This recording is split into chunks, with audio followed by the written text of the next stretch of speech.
ওহ, দেখ কতগুলো। এই যে শুনছো, তাড়াতাড়ি করো। একটু সাবধানে করো সোনা আমার, তুমি এখানে বসো। ওহ, এ কি? ওগো শুনছো, ভাড়াতাড়ি এসো, আমি একটা ধরে ফেলেছি। ওটা কি? একটু দেখ তো। আরে বের হ, বের হ। এই নাও, আমাদের ছেলের খেলার জন্য একটা ছোট কাকড়া ঘর বানাবো, যাতে আমার ছেলে সেটা দিয়ে খেলা করতে পারে। সারাদিন কান্না করে, বানিয়ে দিলে আর কান্না করবে না। এখন এটার নিচে বালু দিয়ে তার উপর কাদা দিয়ে দিব, যাতে কাকড়া ঘর বানিয়ে থাকতে পারে। এখন কিছু পাথর দিয়ে দেই সুন্দর দেখানোর জন্য। তার আগে এটা হলো আল্লাহর সুন্দর নাম, আর এটা হলো শয়তান।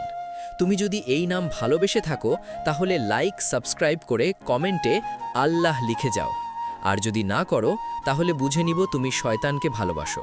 ওহ, ডিম ভর্তি কাকড়া। দাঁড়াও, তাড়াহুড়ো করো না, আমি মাংস ছাড়িয়ে দিচ্ছি। ওহ, সব তো জিলু আর ডিম। এই নে, খেয়ে নে।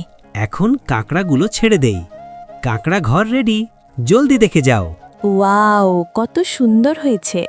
এখন আমাদের বাচ্চা আর কান্না করবে না।